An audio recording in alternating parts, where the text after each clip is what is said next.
Assalamualaikum warahmatullahi wabarakatuh. Perkenalkan, saya Bina Hati Wahyuningtyas, mahasiswa Prodi Pendidikan Ekonomi, Fakultas Ekonomi Universitas Negeri Yogyakarta.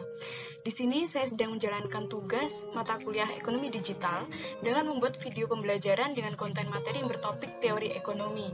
Dan di sini saya mengambil materi tentang pendapatan nasional. Materi pendapatan nasional ini merupakan materi yang dipelajari pada saat kelas 10, 11, 12 SMA. Dan materi ini masuk dalam soal ujian nasional. Saya memilih materi ini karena saya suka dengan metode-metode penghitungannya. Baik, langsung saja. Yang pertama yaitu mengenai pengertian pendapatan nasional. Pendapatan nasional adalah keseluruhan pendapatan yang diterima masyarakat suatu negara dalam waktu 1 tahun. Selanjutnya yaitu manfaat pendapatan nasional. Manfaat pendapatan nasional ada 4. Yang pertama yaitu mendapat informasi tentang tingkat kemakmuran masyarakat. Dengan penghitungan pendapatan nasional akan membuat pemerintah memperoleh informasi mengenai tingkat kemakmuran masyarakat, misalnya kualitas hidup masyarakat, dan hingga standar hidup masyarakat. Lalu manfaat yang kedua yaitu mengetahui pertumbuhan ekonomi setiap tahun. Dengan menghitung pendapatan nasional, pemerintah bisa melihat daerah mana yang lebih maju atau baik kinerja ekonominya, atau stagnan bahkan merosot. Lalu yang ketiga yaitu membandingkan kinerja ekonomi dalam berbagai sektor hingga daerah. Secara tidak langsung, penghitungan pendapatan nasional dapat membantu pemerintah dalam mengetahui pertumbuhan ekonomi setiap tahunnya. Selain itu, pemerintah mampu untuk membuat kebijakan baru agar dapat memperbaiki pertumbuhan ekonomi. Lalu manfaat yang terakhir yaitu mengetahui pengeluaran negara. Ketika mengetahui pengeluaran negara, maka ahli ekonomi bisa menentukan bahwa negara tersebut apakah melakukan pengeluaran terlalu banyak atau sedikit. Selanjutnya yaitu komponen pendapatan nasional. Komponen pendapatan nasional ada 6. Yang pertama yaitu GDP atau PDB, merupakan nilai barang dan jasa yang dihasilkan faktor-faktor produksi suatu negara, baik milik warga negara maupun orang asing yang tinggal di negara tersebut. Lalu komponen yang kedua yaitu ada GNP atau PNB, merupakan jumlah nilai barang dan jasa yang dihasilkan faktor-faktor produksi milik warga negara sendiri, baik yang tinggal di dalam negeri maupun di luar negeri. Lalu yang ketiga yaitu ada NNP atau PNN, merupakan produk nasional bruto atau JNP dikurangi penyusutan barang modal dan dinyatakan dalam bentuk satuan uang. Karena pada dasarnya nilai barang akan berkurang karena digunakan dalam aktivitas produksi sehari-hari.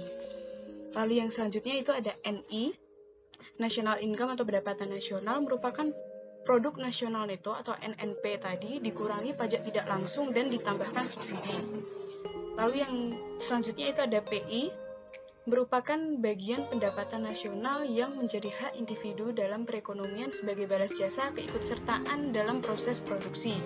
Lalu yang terakhir yaitu ada DI, Disposable Income atau pendapatan disposable, merupakan pendapatan yang siap dibelanjakan atau ditabung. Nah, selanjutnya merupakan rumus-rumus penghitungan pendapatan nasional, yaitu pertama yaitu GDP. Rumusnya yaitu pendapatan warga negara Indonesia di dalam negeri ditambah warga negara asing di dalam negeri. Lalu rumus dari JNP ada 3. Yang pertama yaitu pendapatan warga negara Indonesia di dalam negeri ditambah pendapatan warga negara Indonesia di luar negeri. Rumus yang kedua yaitu GDP ditambah pendapatan WNI di luar negeri dikurangi pendapatan WNA di dalam negeri. Dan rumus yang ketiga yaitu GDP dikurangi pendapatan neto luar negeri. Dan selanjutnya yaitu rumus dari NNP, yaitu JNP dikurangi penyusutan atau depresiasi. Lalu rumus NI adalah NNP dikurangi pajak tidak langsung plus subsidi. Maksud dari jika ada di sini adalah biasanya dalam soal tidak diketahui subsidi. Kebanyakan soal tidak diketahui subsidi. Jadi hanya ada NNP dan pajak tidak langsung. Jadi apabila tidak ada subsidi, tidak dimasukkan dalam rumus tidak apa-apa. Jadi langsung pada pajak tidak langsung. Lalu yang selanjutnya yaitu ada PI. PI rumusnya yaitu transfer payment dikurangi laba ditahan plus iuran asuransi plus iuran jaminan sosial plus pajak perseroan. Nah, pada laba ditahan, iuran asuransi, iuran jaminan sosial atau pajak perseroan ini tidak dalam soal tidak kebanyakan ada yang hanya ada iuran asuransi atau iuran jamsos saja.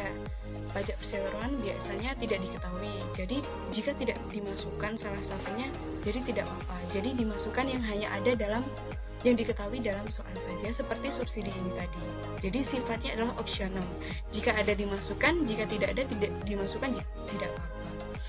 Lalu yang selanjutnya yaitu rumus dari DI, yaitu PI dikurangi pajak tidak langsung. Nah, selanjutnya yaitu kita masuk ke contoh soal. Nih, diketahui GDP 130 miliar dan pendapatan neto luar negeri 4.500.000. Semua sudah diketahui di sini, tinggal dimasukkan. Yang ditanyakan adalah hitunglah GNP, NNP, NI, PI, dan DI. Nah, di sini saya akan menjelaskan bahwa biasanya kebanyakan dalam soal ujian nasional itu GDP sudah diketahui. Tapi terkadang juga ada jarang sekali soal yang disuruh untuk mencari GDP. Tapi apabila disuruh mencari GDP, kita bisa menggunakan rumus seperti tadi yang di awal tadi. Nah, langsung kita masuk ke jawabannya, penyelesaiannya. Di GNP, rumusnya GDP dikurangi pendapatan neto luar negeri. Jadi 130.000 miliar dikurangi 4.500 miliar. Hasil GNP adalah ini. Lalu selanjutnya mencari NNP. NNP rumusnya tadi adalah GNP dikurangi penyusutan atau depresiasi. GNP 125.500 miliar dikurangi 6.500 miliar sama dengan 119.000 miliar. Lalu mencari NI rumusnya yaitu NNP dikurangi pajak tidak langsung. Nah, hasilnya ini 110.500 miliar. Nah, tadi di soal kan tidak diketahui subsidi, jadi tidak apa-apa apabila tidak memasukkan subsidi dalam jawaban. Jadi bisa langsung pajak tidak langsung saja. Lalu yang selanjutnya yaitu rumus dari PI. Nah, karena di soal tadi diketahui semua, ada laba ditahan, ada iuran asuransi, ada iuran jaminan sosial, dan ada pajak perseroan, maka ya bisa dimasukkan semua langsung di dalam penyelesaian ini. Jadi hasilnya ini semua dijumlah lalu dikurangi transfer payment. Hasilnya ini 118 miliar. Lalu DI rumusnya adalah PI dikurangi pajak langsung. Ini PI sudah diketahui 118 miliar dikurangi pajak langsung di soal tadi adalah 12 miliar. Jadi hasilnya adalah 106 miliar. Terima kasih. Sekian pemaparan materi pendapatan nasional dari saya. Semoga materi yang saya sampaikan dapat bermanfaat bagi kita semua. Apabila ada kesalahan dalam ucapan dan penyampaian materi, saya mohon maaf sebesar-besarnya. Terima kasih. Wassalamualaikum warahmatullahi wabarakatuh.